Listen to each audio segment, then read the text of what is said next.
Lauren Miller always dreamed of having 3 children. After the birth of her first child, she found out she was expecting twins. But an ultrasound showed that one fetus was not viable.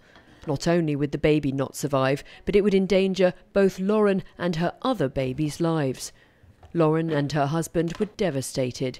In Texas, abortions are illegal except when the mother's life's at risk.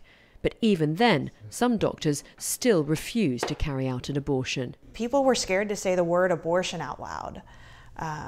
One genetic counselor, when I was asking, what can we do, she would start a sentence and then stop. She would catch herself as if she was too scared to go on any further, because nobody knows who is going to report whom.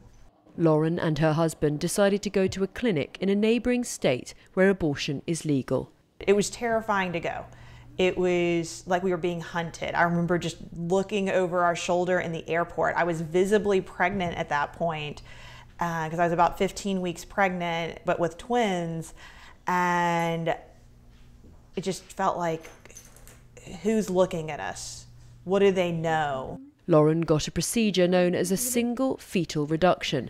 The second twin, Henry, survived and is now 6 months old. Come here. But for Lauren, the fight didn't end there. Along with 30 other women, she sued the state of Texas for endangering lives. I don't know if I want to go through pregnancy in Texas again. It was so horrible to feel like I was just the property of the state. There are major consequences to putting politics and medicine. We've got to separate the two, and we really just need to get back to letting doctors practice medicine. In this New York clinic, calls are coming in from across the country. Abortion is still legal here. How can I help you? Yes, we do provide services until 24 weeks, ma'am. Since the Supreme Court decision to end the constitutional right to abortion, the number of patients coming to New York from other states to seek an abortion has tripled. And we've developed some ways of flagging patients who are coming from out of town and do some extra work to make sure that those patients can be seen in a timely manner, that they get in and out of the clinic so that they can make their flights. We try to help them find accommodations if they need it. In the US, an abortion costs between $600 and $2,600, and that's without counting travel costs. Several associations provide financial aid to women seeking abortions in another state, but for this doctor, that's not enough. For myself, it's been very disappointing because I know for every one patient that I see that comes from another state, there's 2 or 3 that didn't have the means to travel to come get the care here, and it means they're just stuck. Most of these women are working class and from minority communities, and they don't know how to access information about healthcare. Reproductive rights activists are trying to change that. In Missouri, the first US state to outlaw abortion after the Supreme Court decision to reverse Roe v. Wade, Dr. Love Holt has set up a doula training program, a support group for women who have abortions. But you don't have to prove to them your expertise in what you know. You just need to be a safe space for them about their cultural, historical, or gender issues. This type of support is common in Europe, but not in the US. Personally, I feel like we're being failed by our doctors and our politicians here, and there needs to be some type of actual reproductive care that isn't limited by state overreach.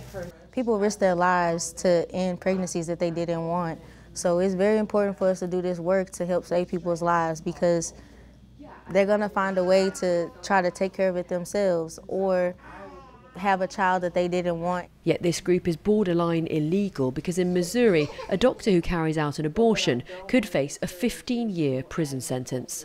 In order to protect themselves, they communicate using encrypted messages. Have off your location services, go in and manually turn them off. They're really putting themselves in danger by participating in this program and saying that they're willing to help fight for Missourians' access to abortion. Automatically makes you illegal. Are we acting in an illegal way? I think we're acting in an ethical way. The group has been lobbying for a ballot measure that would allow residents to vote on whether to legalise abortion. I would vote against the ban for abortion. So yeah, I'm for abortion. I would vote against the ban because I want people to have that right to choose. So there's a lot mixed in with it. A lot of people think that it's their right to legislate other people's bodies, and that should be between them and their healthcare provider. I would probably vote for what Missouri has now.